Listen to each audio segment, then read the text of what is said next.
The Subcommittee on International Development, International Organizations, and Global Corporate Social Impact will come to order. Good morning, everyone. Thank you, or good afternoon. Thank you to our witnesses for being here today for a hearing entitled Development Assistance During Conflict, Lessons from Afghanistan. Without objection, the chair is authorized to declare a recess of the committee at any point, and all members will have 5 days to submit statements, extraneous material, and questions for the record, subject to the length limitation in the rules. To insert something into the record, please have your staff email the previously mentioned address or contact full committee staff. And please keep your video function on at all times, even when you're not recognized by the chair. Members are responsible for muting and unmuting themselves, and please remember to mute yourself after you finish speaking. Consistent with remote committee proceedings of HRES 8, staff will only mute members and witnesses as appropriate when they're not under recognition to eliminate background noise. I see that we have a quorum, and I will now recognize myself for opening remarks. Again, thank you all for joining us for today's hearing on Afghanistan, and specifically the lessons that our experiences there hold for our nation's development programs. Like many Americans, I reacted to the events of August of this year with sorrow. As the Taliban moved into city after city over the course of 2 weeks, the Afghan government's forces melted away, often without a fight, and its leaders fled into the wilderness or to another country. Within 2 weeks, millions of Afghans found their lives fundamentally changed and have been forced to navigate a new reality. They were promised a different life by their leaders, by the United States, and by the international community. The gap between that promise and the reality they now face is why I reacted with sorrow, but not necessarily with surprise. The seeds of the rapid collapse of the Afghan government and military weren't sown by any single decision the Biden administration made since taking office. It was the product of a failure of the Afghan people to build a durable government and military over 20 years, and yes, the failure of the United States and the international community to help them do that. Over the last 2 decades, the United States spent over $1 trillion, including almost $150 billion in Afghan reconstruction and related activities. Our allies and partners spent billions more. Through 2 decades, measures of success constantly changed, and successes were quickly followed by setbacks. Corruption and waste by the Afghan government, its military, and too often by U.S. contractors followed that money. There's no doubt that in many ways, the lives of Afghans were improved over 2 decades. Poverty was down, health outcomes were better, and education was more widely available. But these successes were built on top of an unsustainable model that is collapsing as we speak. I call this hearing because the Congress and this committee need to take account of how we got here and look at what lessons that holds for U.S. development priorities in other areas of conflict, and even in Afghanistan itself. The last time the Special Inspector General was in front of this committee to speak to lessons learned, the hope was that what we learned would help us course correct in Afghanistan. The context of the conversation is very different today. There's no U.S. presence in Afghanistan, and international development, where it occurs, will have to navigate a maze of legal challenges, sanctions, and unsavory actors. A lot of the discussion in recent weeks has been how the lack of a U.S. presence on the ground will require the military to conduct, quote, over-the-horizon airstrikes against military targets, often with uncertain intelligence. We'll need to similarly adopt to a world of over-the-horizon international development, relying on multilateral organizations and other trusted partners to avoid a humanitarian catastrophe in Afghanistan. This is an entirely different set of challenges that we face. We cannot course correct anymore, but we can apply the lessons learned to development work in other conflict zones, whether that's Somalia, Syria, Libya, or the Sahel. The challenges may not be at the same scale as Afghanistan, but there are real commonalities that these experiences can inform. The United States government also has a critical tool to do development in conflict zones, the Global Fragility Act, bipartisan legislation that was signed into law in 2019. This legislation aims to reduce violent conflict and structure how we work with fragile states. The bill's genesis was informed in many ways by the U.S. experience in Afghanistan, and I hope that its implementation, which we're working with the administration on now, will be informed by those experiences as well. I'm looking forward to the testimony today so that we can develop a better record of the decision over the 2 decades that led to the failure of the Afghan government to withstand the Taliban offensive. And with that, I'll now turn over to Ranking Member Malliotakis for her opening remarks. Thank you, Chairman Castro, for calling this important hearing to discuss the U.S. development assistance in Afghanistan. It is my hope that the committee continues holding hearings to discuss what went disastrously wrong with the U.S. withdrawal and what the future implications are for U.S. national security. Almost $145 billion has been appropriated for Afghanistan relief and reconstruction since 2002. And while many important gains were made during these years to support the people of Afghanistan, especially to advance the rights of women and children, increasing their access to education and supporting civil society, there were also failures impossible to miss. The series of reports released by the Special Inspector General for Afghanistan Reconstruction on lessons learned from our 20-year mission offers important takeaways. In the aftermath of the botched withdrawal, however, we do need to seriously question why the Biden administration did not heed those lessons. And we need to ask why, even now, our priorities seem to be misplaced. Today, it's clear what our number one priority should be ensuring the safety and security of U.S. citizens, our lawful permanent residents, the civs, and at-risk Afghans who supported U.S. policy objectives over the last 20 years and now whose lives are in danger. In this vein, we must continue to focus our tax dollars on counterterrorism, especially in the light of recent intelligence reports which indicate that Al-Qaeda could reemerge in 1 to 2 years in Afghanistan, notwithstanding the proven and deadly threat of ISIS-K. Despite what Secretary Blinken stated before our committee last month, we can in no way trust the Taliban, a terrorist organization itself, to ensure that Afghanistan does not become a hotbed for violent extremism. So far, however, the administration seems content with pursuing priorities other than national security.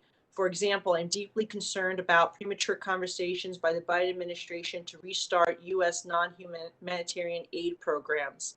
Not only do key questions remain about the makeup and structure of the Taliban-controlled government of Afghanistan, but in addition to our citizens left behind, there are still U.S. implementing partners trying to get their staff out of the country. Here's the number the administration doesn't like to cite. Over 10,000 current and former U.S. aid partner staff are still asking for help to be evacuated. These are men and women that have worked alongside us for over 20 years, implementing programs to advance critical stabilization and recovery priorities.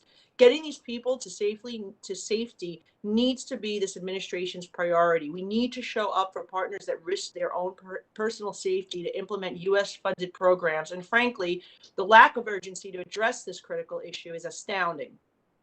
We cannot afford to take any action, including resuming non-humanitarian assistance programs that would legitimize the Taliban-controlled government of Afghanistan.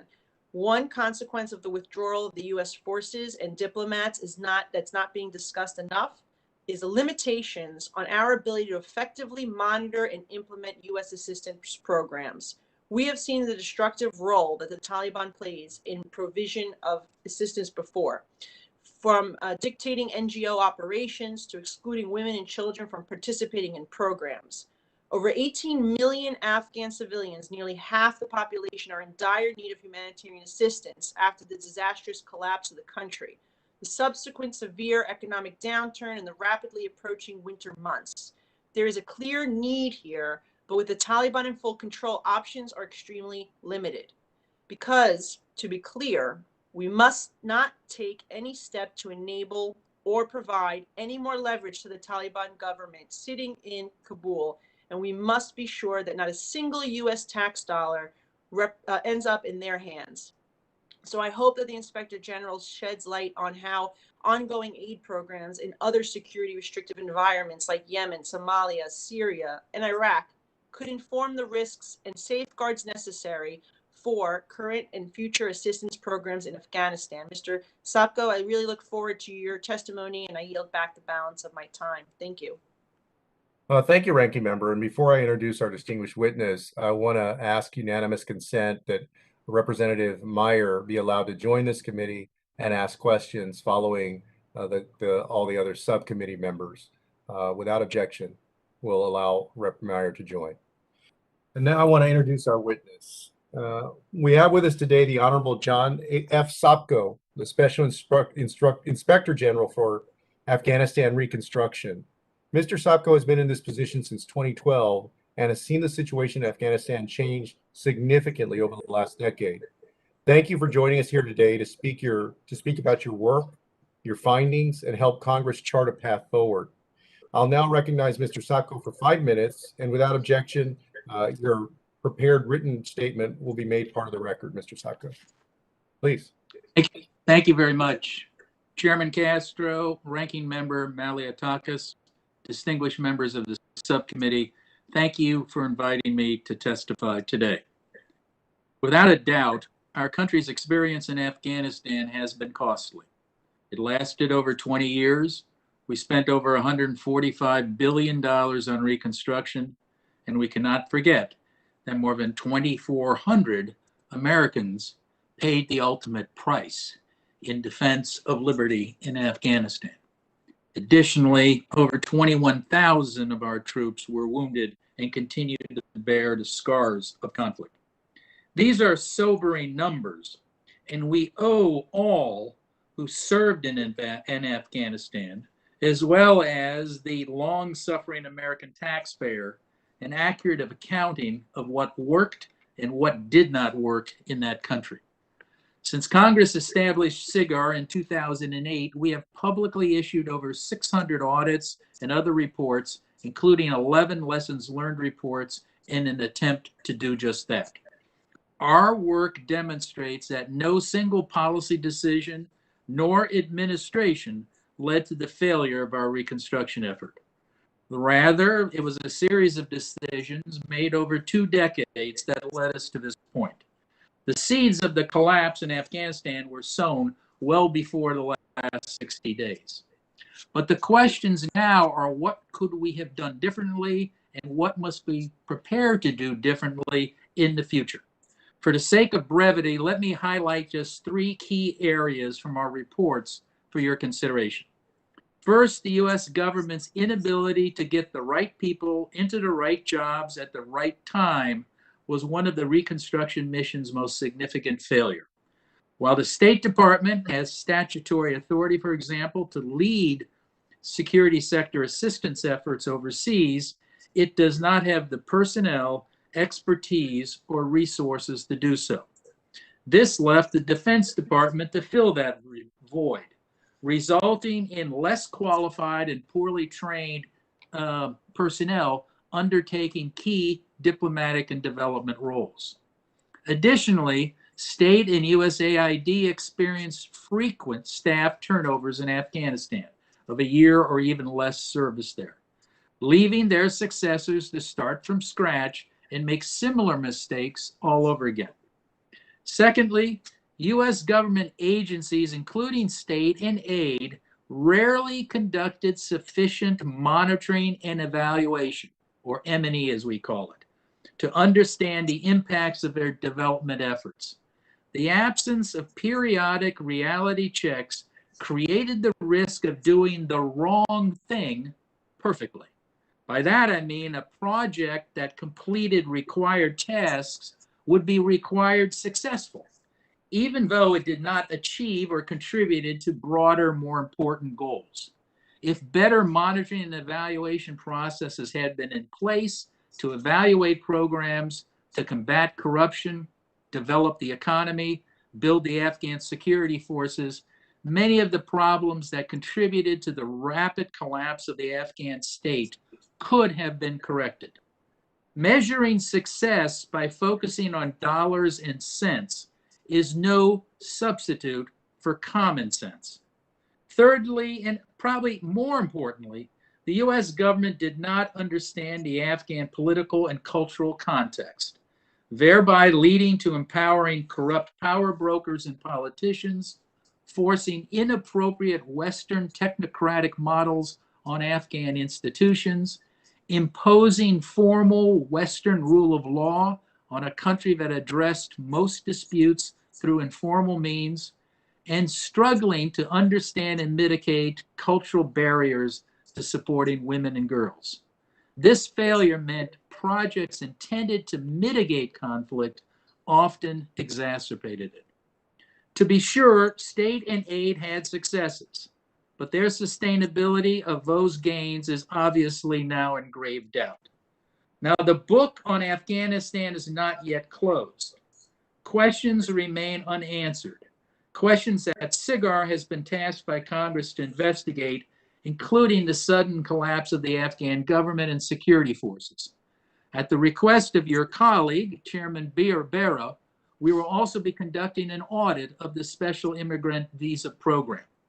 I look forward to working with this subcommittee and members as we undertake these efforts, and I look forward to answering all the questions you have today. Well, thank you for your testimony, Mr. Sopko, and I'll now recognize members for 5 minutes each.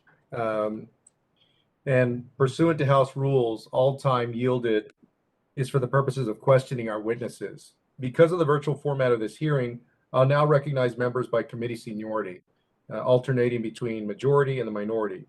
And I can only call on you if you're present with your video on. If you miss your turn, please let our staff know and we'll circle back to you. If you seek recognition, you must unmute your microphone and address the chair verbally. And I'll start by recognizing myself for the first question. One common thread across SIGAR's work is how the Department of Defense, given Reconstruction responsibilities that it was ill-suited for that task because it had the resources to do it, but the State Department and USAID may have been able to do those things better. I asked you about this issue when you last testified in front of the committee in January of last year, and one of the takeaways was to increase staffing and presence of diplomats in the field. But much of this is the product of how Washington decisions are made. The Biden administration has given the USAID administrator a seat on the National Security Council, which is a first. And this can balance some of the discussions at the interagency and is a welcome recognition of the role development can play in advancing our national security. Can you speak to how the DoD was able to crowd out state or USAID in Afghanistan? And what more can be done to ensure that critical voices are not left out of the conversation when discussing these issues? DOD didn't crowd them out for nefarious reasons. It was just, I think, the reality of the situation. Their funding overwhelmed state and aid. They also had the capability to get into areas that were not safe. And that's another problem you have to realize. You know, some State Department and aid officials jokingly said we were out PowerPointed. You talk about some of the meetings and organizations that were set up in which there was supposed to be equal membership from state, aid, and DOD, and maybe there'd be one person from aid and one person from state and 20 people from DOD. That is a particular problem. It's enhanced in Afghanistan because we wanted fast results, quick results. And I think there was a frustration expressed by DOD that state and aid and regular development, and we all know, and you particularly on the committee should realize that development takes time. You can't do development or reconstruction in months or even half a year or a year. It takes time. And what happened is DOD was given the reins to do a lot of the development aid and didn't know how to do it, didn't have the capability, didn't have the expertise, and that's particularly a problem. It's a problem basically of funding.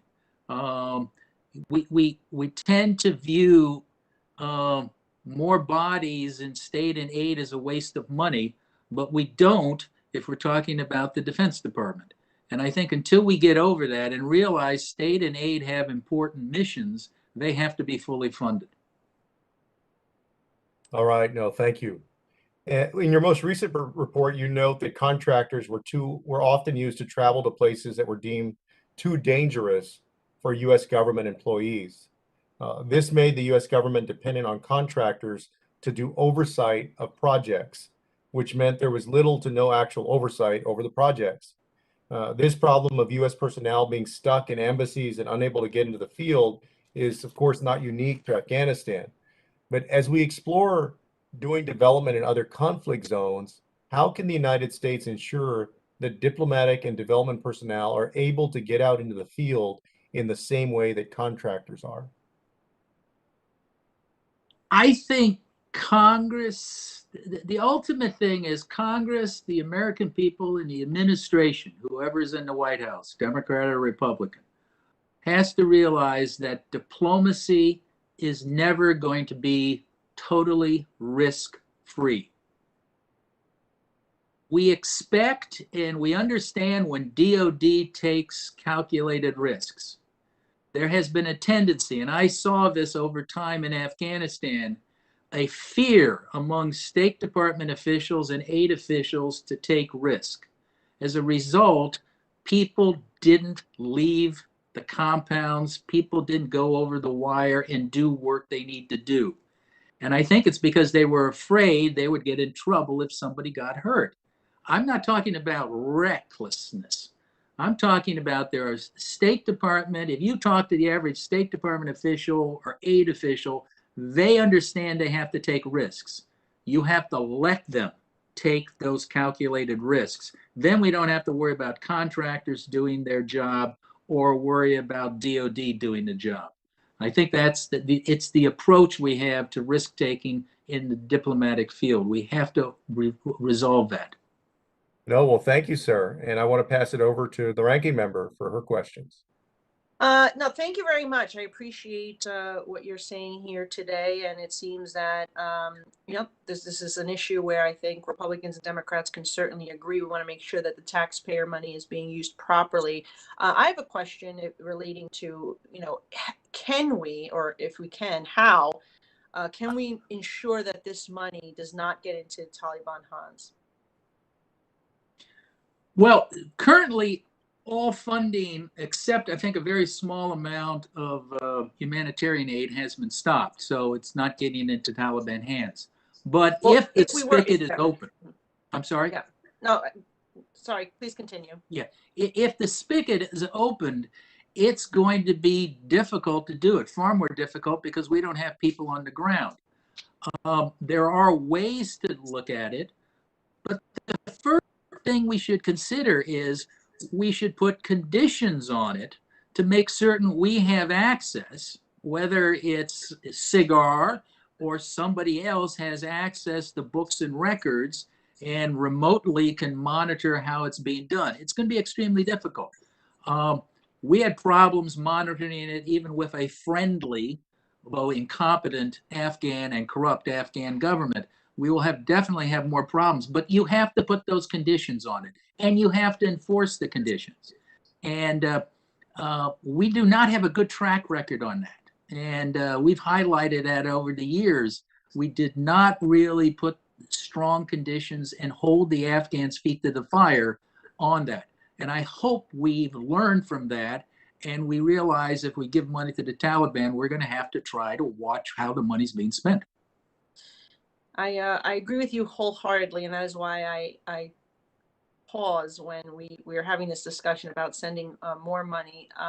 As Inspector General, what kind of fraud have you seen? You've talked about waste. We know that there's been tons of waste. Any particular egregious examples of fraud that you can point to? Oh, we saw it everywhere. I mean, probably the biggest and most talked about are the ghosts. Ghost soldiers, ghost police we saw over there, where the Afghan government was created out of whole cloth individuals that didn't exist. We ended up paying the salaries. We ended up not only paying the salaries, but we paid everything that went to supporting a soldier or a policeman. Likewise, the international bodies, and I know this subcommittee has jurisdiction over international organizations. We found the same problem with international organizations, where they were paying salaries or paying for things, and they didn't monitor or evaluate.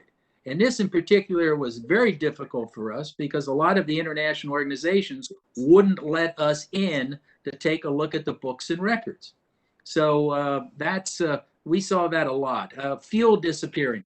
Over 50% of the fuel we bought for the Afghan government, for their police, their soldiers, and for the government itself was stolen. 50%. And we had a wonderful case that I gave to President Ghani shortly after he was inaugurated. He said he was going to do something about it, where we saw price fixing to the tune of costing the U.S. taxpayer over $250 million extra on a $1 billion contract. He never did a thing on it, nor did his attorney general, nor did anyone else. The So for same, the whole time, the same Yes. President Ghani who fled with $169 million, as was reported by the BBC and other outlets. Well, we haven't proven that yet. We're looking into that. Actually, the committee, Oversight and Government Reform Committee, has asked us to look into that. But there are allegations, but not only with President Ghani. There are allegations with senior officials in their finance ministry, their central bank, and a number of other ministries walking off with millions of dollars. But again, those are just allegations. Yes. We have not confirmed any of those yet. No, I appreciate that. What metrics can Congress put in place to ensure that the money's being spent appropriately, but also that they're getting the intended results along the way, so that way programs can be cut off or money can be diverted if we're not seeing intended results? Do you have any recommendations? Well, we issued an entire report on that, and I don't think we have enough time in 23 seconds, but the monitoring and evaluation report that we issued earlier this year, I would highly recommend taking a look at that. We talk about the need for effective monitoring and evaluation, and it's got to be realistic, and you got to look at what the end result. We're pretty good at doing inputs and outputs, but never looking at the outcomes.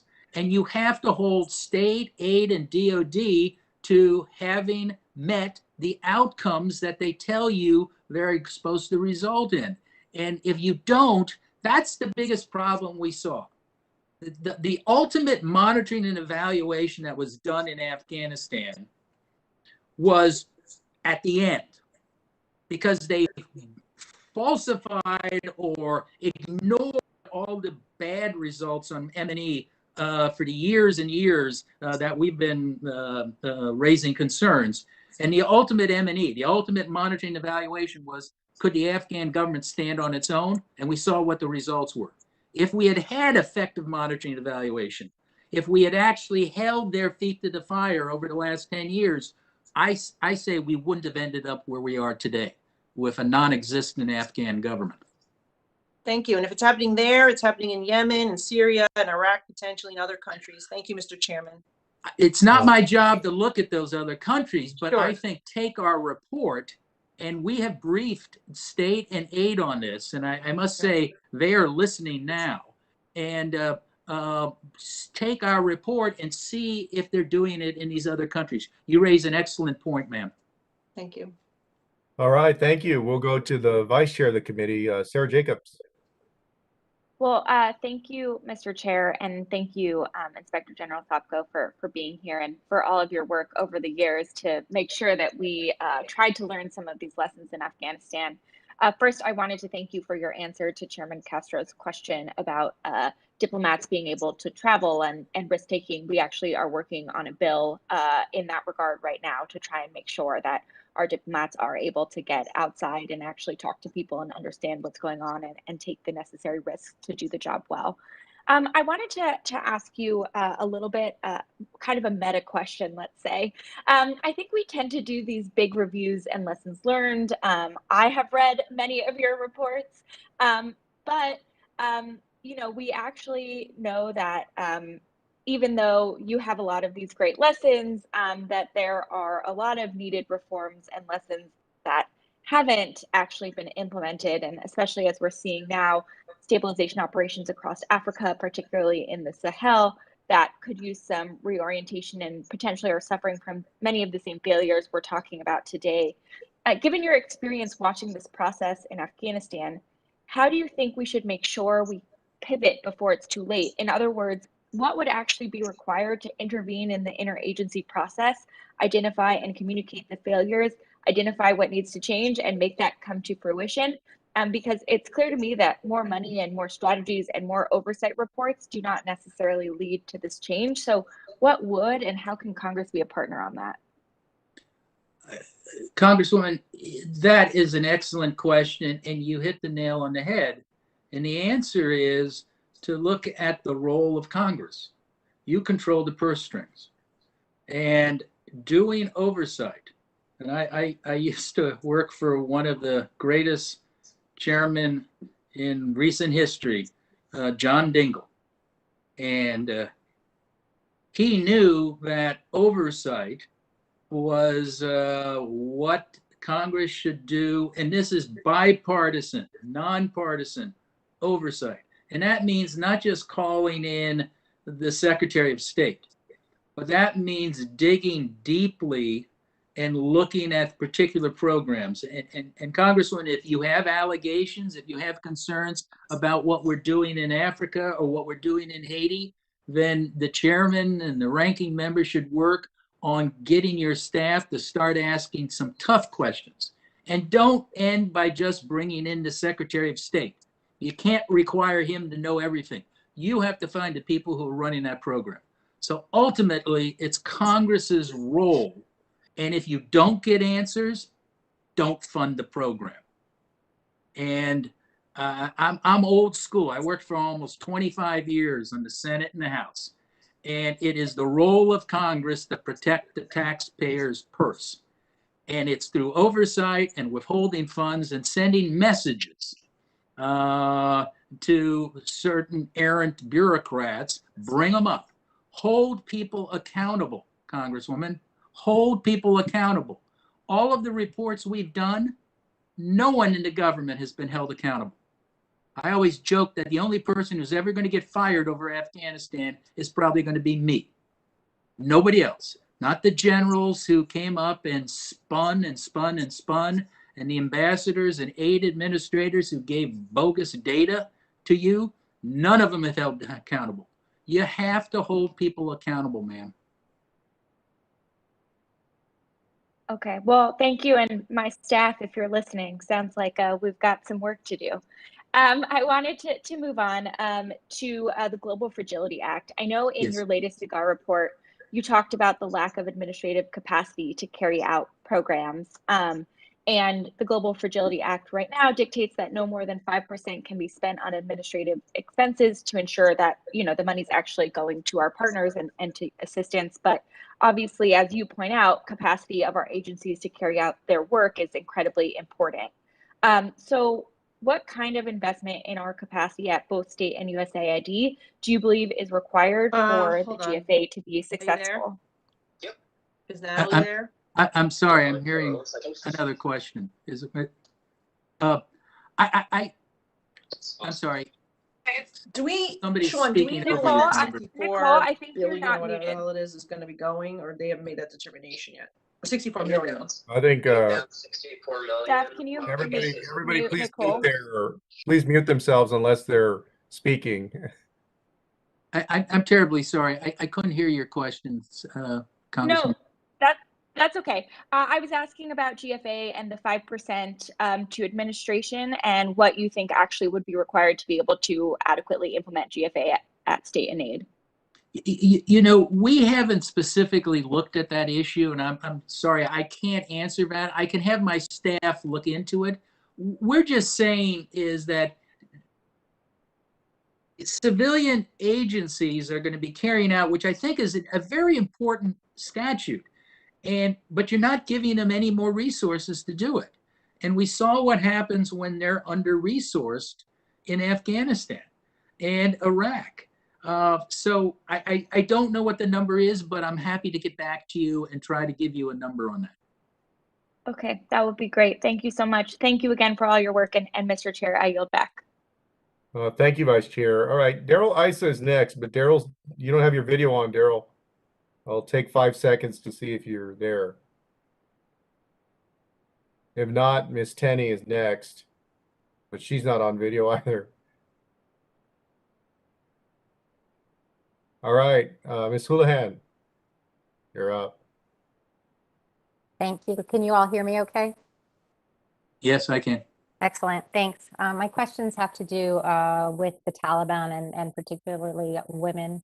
The Taliban are continuing to send a lot of mixed signals on whether women will be allowed to work or participate in social and economic activities, which of course directly impacts their ability of women and girls to access critical services and aid.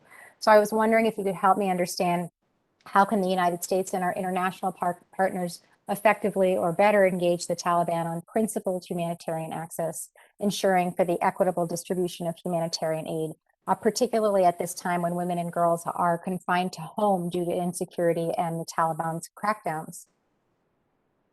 That's a very good question, and unfortunately, I don't have a good answer. We've lost all ability, first of all, to really know how bad the situation is for women and girls, as well as a lot of other Afghans. But we also don't have much leverage. Now, the best thing I can say, Congresswoman, is we need to get the intel of what's going on. We can get that from the media that is there and other sources just to find out how good or how bad the Afghan Taliban are doing. We can't trust what they say. They're pretty good at PR this time around. But if we do any funding, and I'm not advocating that we give a dime to the Taliban government, so just know that. Remember, what do they want? And how do we ensure if we give them anything that they want, we get something in return? So I think it's going to have to be smart conditionality, strong conditionality, and we're going to have to be willing to say no if they're not living up to their commitments on a number of issues, including counterterrorism, human rights violations, etc. That's the best I can give you. We are in a very poor spot to try to help the women, the girls, and the average Afghans right now. Yeah, I agree. It definitely keeps me up at night. And I'm going to ask my second question and hopefully have time to ask a follow-up to this one. Secretary Blinken testified before us last month, and he announced that the State Department would appoint a special envoy to focus on Afghan women's issues. How do we make sure that that role is effective, given what we've just been talking about? And how can the U.S. advance accountability mechanisms to prevent harm to women and girls in other conflict-affected contexts? Well, I hope whoever they appoint is aggressive and savvy and has the ability to call upon all the resources of the United States government to find out what is going on. And also, I hope that when that person, whoever it is, has the ability then to brief the secretary and brief Congress on a regular basis on what the problem is and to work out the solution. I hope it's not window dressing. You know, there are many ambassadors floating around this country who I think are more window dressing than reality. So you want to make certain whoever that person is, Congress interviews him. Congress finds out what is his brief, what is his authorities, can he find out, and then what's he going to do with the information? So pull the thread. I think it's a great idea, special ambassador, just as long as the special ambassador does something and has the ability to do something. And with the last waning seconds of my time, I'm wondering, you mentioned, don't give something without getting something in return. If for whatever reason we move forward with support or direct money to the Taliban-led government, what would be an example or two or three of what you would think of in terms of getting something in return? Well, if they want to access, let's say, to the $8 billion we froze in the Federal Reserve, you would want to get an assurance that is verifiable by either U.S. government or an international body that they are respecting the rights of women. That means somebody on the ground with the ability, just like weapons inspectors we've used in the past. I remember when we gave money to the former Soviet Union right before the collapse and after the collapse, on nuclear proliferation and other issues. We required them, the Russians and the former Soviet Union, to allow GAO inspectors in. Now, Russia is not the same as Afghanistan. The Taliban aren't the same as the Kremlin, but that's the type of thing. Okay, you want our money? Then inspectors come along with it. Thank You you, remember sir. when we did the Marshall Plan,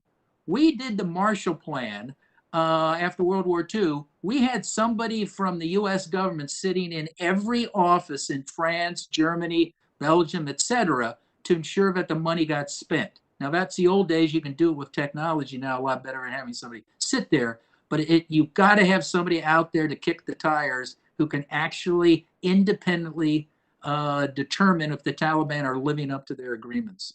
Thank you. I really appreciate your time, and I yield back. Thank you, Ms. Houlihan. Daryl Issa. Thank you. I'm going to follow up on the last round of questioning. I'd ask it in a sort of a negative way, but I think assertively.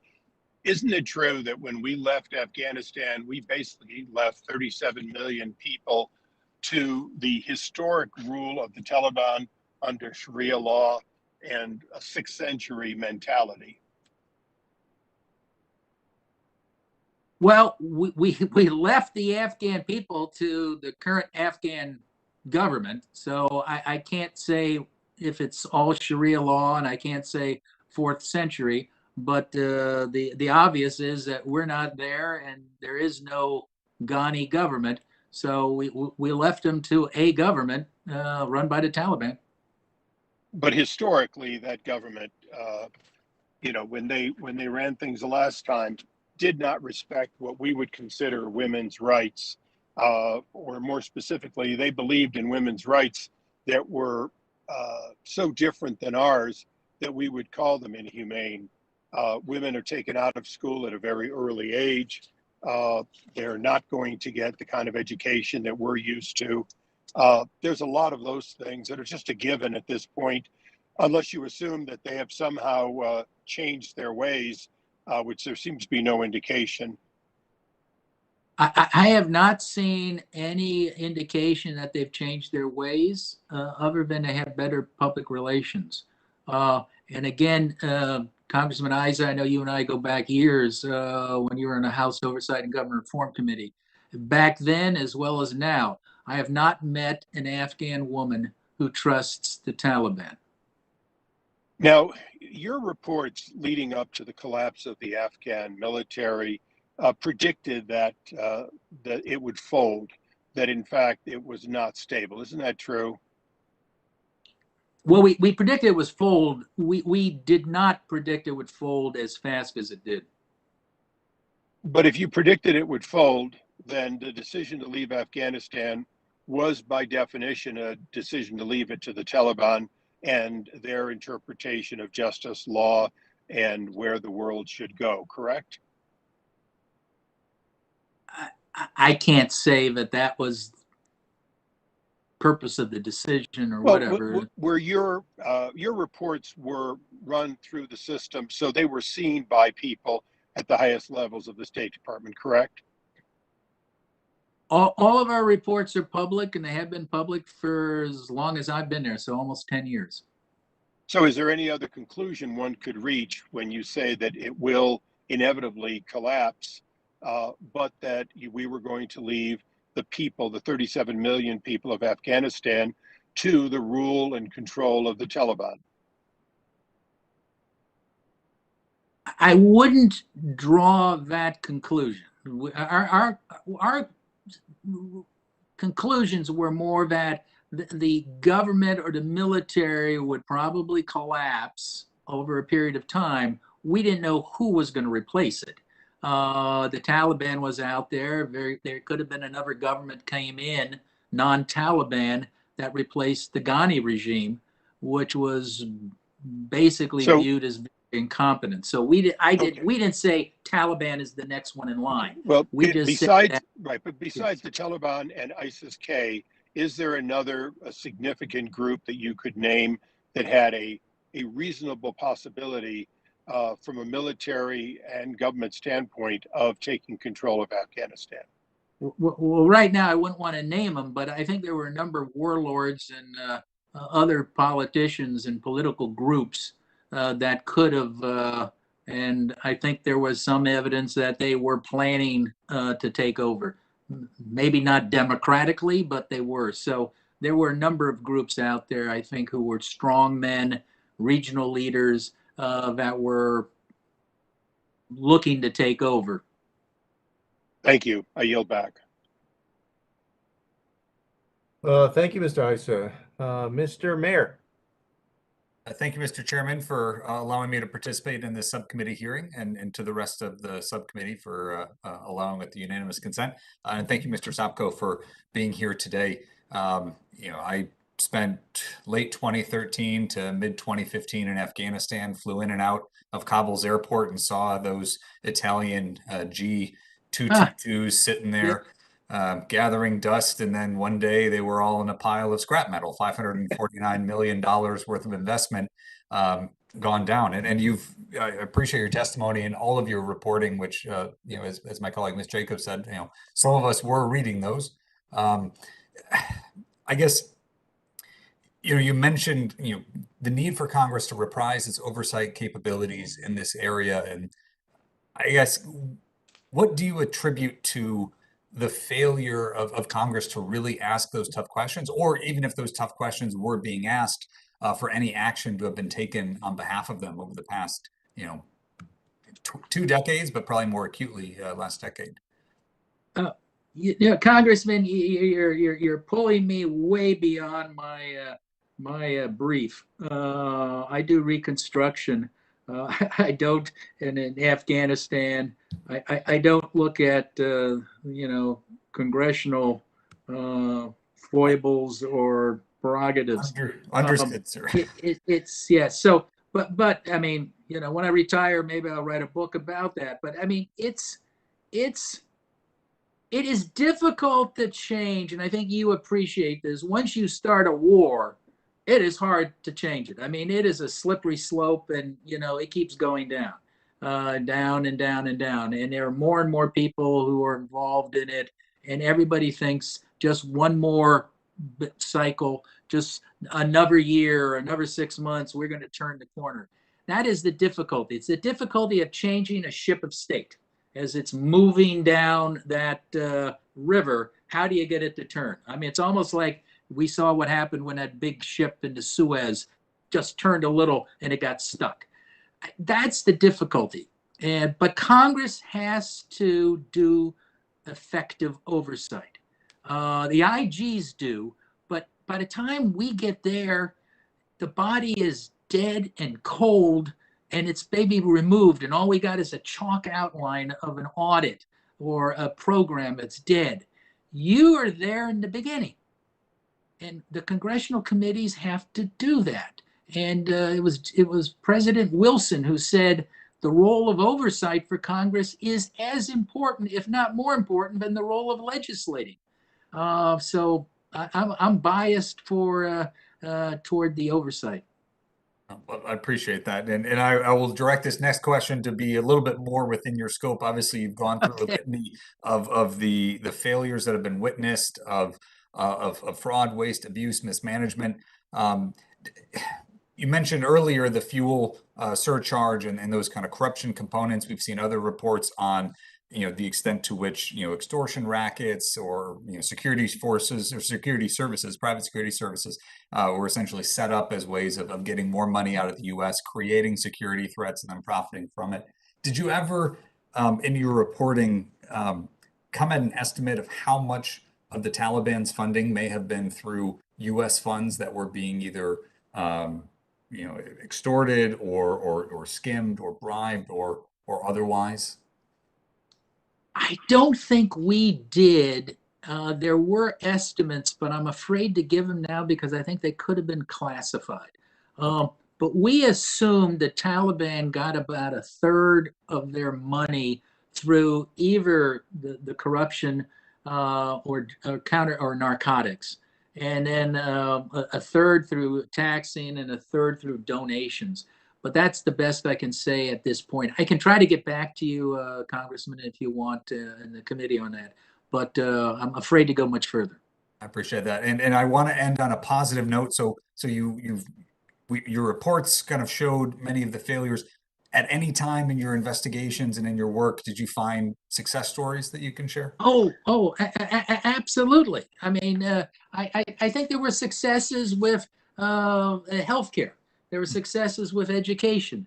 There were successes with mortality rate among Afghans in general, not as much as it was exaggerated by the former administrator of USAID some time ago, but there were successes in all of those areas. The National Solidarity Program was a great success. I think some of the State Department programs supporting a free and independent media, there were small programs, they were a success. Some of the money, and again, these were small programs supporting civil society organizations, were a success. So there were successes, but overall, there were a lot of failures. Yeah, thank you, Mr. Sopko, and I think we should learn from the successes and make sure we learn even more from the failures. And thank you, Mr. Chairman. With that, I yield back. All right, thank you, Mr. Mayor, for joining us today. And we're going to go to a quick second round of questions, and I'm going to start off. And members, if you have questions, I don't want to call on folks if they don't have a question. So I know Ms. Jacobs has one, the Vice Chair has one. If you've got a question, then send me something in the chat if you can, or let our staff know, the subcommittee staff, and they'll let me know. So, Mr. Sopko, a few follow-up questions for you. You know, part of the charge of the mission of this committee is also on global corporate social impact. And I want to ask you your role or your assessment of U.S. companies and corporations in their work in Afghanistan. Defense contractors, of course, but other kinds of contractors that were used, any positive and negative impacts that they had. I know that you talked about the corruption in Afghanistan and the Afghan money and pilfering money and so forth. What role did U.S. contractors play in any of that? If you could speak to that as well. Well, most, I can't come up with a number, but I would say most contractors, whether defense contractors, aid contractors, or whatever, did a good job or did as best the job they could with the contracts that were written. The problem with many of the contracts is that we really, and this was a government fault, we didn't hold the contractors accountable. And we also didn't specifically look to see if those contracts actually accomplished anything. And again, I urge the members to read our monitoring and evaluation, where, you know, there was the risk of doing the wrong thing perfectly. So we would give contracts to American contractors or foreign ones, and they did everything to the letter of the contract, but it accomplished nothing. That's not the contractor's fault. That's the fault of whoever wrote the contract. Let me drill down for a second. Now, so you're saying that, I guess, military leaders or the administration, successive administrations, whether it may have been DOD or the State Department or USAID, that they alone came up with that mission? Were they influenced by these contractors at some point? They were lobbying them to do certain things in Afghanistan? Or are you absolving those contractors any role in convincing them to go in a wayward direction? Yeah, I'm not absolving some of the contractors. We indicted some and put them in jail. We just got a plea from somebody today on a contractor or a subcontractor. I'm just saying that's, to me, it was the bigger problem, is contractors doing everything to meet the contract, but it didn't accomplish anything at the end. So that, to me, is a bigger waste. Now, there were contractors that did substandard work. Those were mainly a lot of subs that came in, and what happened is contracts were being sold from sub to sub to sub. The other thing is there were a lot of sole source contracts that did not follow the acquisition rules. That was a major problem, and that's where we saw a lot of problems. There were the contractors, like somebody mentioned, the G222. That was $400 to $500 million. For airplanes that didn't fly or didn't fly too well, and were basically turned into scrap.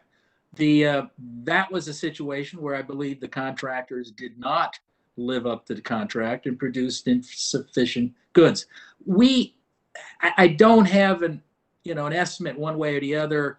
I think you can read our reports on some of the major problems with contractors, but I don't like to paint all the contractors with one brush. That's the Sure. point I'm trying to make. Sure. Many of them did. Actually, many of the contractors, I don't say many, a number of contractors came to us and told us on the QT, this is ridiculous what they're asking us to do. We had Sure. contractors that came to us saying the timeline is totally ridiculous. I mean, we had the woman who provided those sexy white goats, Italian goats, that were flown in to, fool around with less sexy Afghan goats to produce mohair or whatever. The woman just went through the roof. This was ridiculous. There's no way you could do this in 6 months. It would take you at least 6 to 10 years. But who gets in like on that, right? Who gets talked into that idea? Or does some administrator come up with that on their own? A bureaucrat comes up with that on their own? Because you're dealing with companies that have extensive as you know, you worked in Congress, have extensive lobbying operations to convince people to do different things. So I'm wondering, do these administrators or bureaucrats just decide on their own to do this crazy stuff? Or are they getting talked into some of that? Well, in that case, with our goats, she didn't have a lobbyist, that's for sure. She just, signed up for it, did it, and just quit in disgust. So I put that aside. We did not see any evidence of a lobbyist directing this. We looked for that, directing some stupid contract. We looked for it, but we didn't find that. So I can't attest that. It could have occurred. We didn't find it, so I can't answer it. No, well, thank you. All right, I'm going to yield back the time, and I know that Representative Jacobs has questions, and then I think Representative Mayer after that will have a question. Vice Chair. Well, thank you, and thanks for letting us do 2 rounds. I wanted to keep digging on this question of USAID contracting. I think that you talked about how it's the contract and the contracting itself that's a problem. Could you talk a little bit about some of the impediments to changing contracts, and in particular, if there was a difference between how large NGOs and smaller NGOs were dealt with? In particular, we know smaller NGOs had a hard time working with USAID, but was there any evidence that those smaller NGOs were actually less impactful? Was this more of an administrative capacity? How can we improve USAID's ability to work with those smaller NGOs if they are, in fact, just as or more effective? I would have to get back to you for more details on that. Overall, I think the successes we saw, the more important, I wouldn't say more important, but the more successful contracts were usually smaller, and usually smaller NGOs doing them. And I don't know if I can draw any conclusion from that. We did hear a lot of complaints by small NGOs that it was difficult for them to contract with USAID. But I don't have the particulars on that right now. I apologize. I can get back to you. Small actually was better. If my gut reaction, we don't have an audit on that, but spending a lot of money did not, and that was as you can see from our reports, that was a problem we saw. We thought if we could throw more money at the situation, it would improve. Now, there were also some small subcontractors or contractors who did a horrible job. But there are some major contractors. I mean, some of these issues, I can talk about the rule of law program, an important program. But, I saw it so much, and I don't know if these were big contractors or small contractors, where it looked like it was, a tourism job or program for lawyers in the ABA.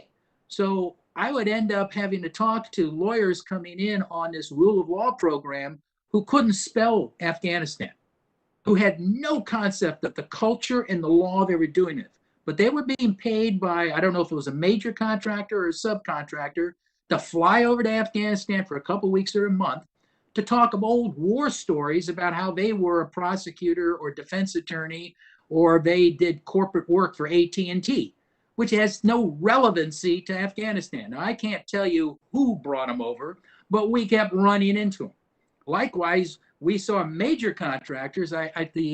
The Promote program was a real boneheaded program, to be very blunt, where they were hiring people because they had to show success immediately. That was some major contractors. They were hiring kids off the street whose only qualification was that they were a carbon life form and breathing. They didn't know anything about women's issues. And I had Mrs. Ghani even tell me that. You created this program in which to enter it, you had to be a high school graduate. And she said, by definition, that eliminated 90% of the women in Afghanistan. And you, as the aid administrator, was saying this is going to be the greatest successful program for women in the history of the United States. I mean, Mrs. Ghani quit in disgust from even talking to those people. So I can't tell you, that was a large contractor. I don't know who it was, but they were so desperate. They just were hiring college kids. Well, actually, can I jump in and ask a follow-up on this question? You know, I think part of this, as we have sort of talked about before, is that we had folks who didn't really understand the context of Afghanistan and what they were working on, in part because of the rapid turnover of civilian and military staff. As you know, Afghanistan, people say 1 year versus 2 or 3. That's typical of a FSO rotation. How legitimate is the concern of the risk of clientitis, and how do we go about balancing that with our need for our folks to actually be understanding and experts in the countries they're serving, so we don't keep making these mistakes? Well, you have to write it into the contract, make certain these people have some knowledge, and somebody who's reviewing the contract should insist, and this goes back to monitoring and evaluation, that it sounds logical for a country like Afghanistan or like a country like Haiti. I think you asked the question before, maybe some other member, about, is this going on in Africa and other places? It very well could. And that's what my staff tells me, who produced that lessons learned report, because we're not writing good contracts. The government is a horrible organization for writing contracts. And this is what I've said before. It's not that the people in Afghanistan who worked for the US government were evil or bad or stupid. We gave them a box of broken tools. And I've used that term before, and that's what we did. Our contracting authority is broken. Our HR program is broken. Our appropriation cycle is broken. How we reward people in the government is broken. You need to fix that. I mean, I had contracting officers who repeatedly told me, the only thing I'm judged on is how much money I put on contract, not whether any of the contracts work. And by the time my tour is done, I don't even care if they work or not. You're gone. You don't stick around long enough to be held accountable. That needs to be fixed. And you need to look at what's going on in Africa and around the world with aid contracting and state contracting and DOD contracting right now. It could be just as bad, but I don't know. That's not my job to look at USAID outside of Afghanistan. All right. Well, thank you, Mr. Chair. We've got a lot of work to do on this committee, and I will yield back. Thank you, Vice Chair. And Mr. Sopko and committee members, that concludes our questions. Mr. Sopko, first of all, thank you for all of your years of hard work and earnest examination and analysis of both our successes and our failures in Afghanistan. And we absolutely heed your advice and your warning about being aggressive in our oversight. And so thank you for everything. And you still have your job there, so you haven't, they haven't fired you. You joked you would be the only one that got fired. You still have your job, which is good. We're glad for that. And again, just want to say thank you for being with us. Thank you. And if we can help you at all, Mr. Chairman, don't hesitate to call us. We're here to help. Thank you. Absolutely. And that concludes our hearing, and we will adjourn. Thank you. Thank you.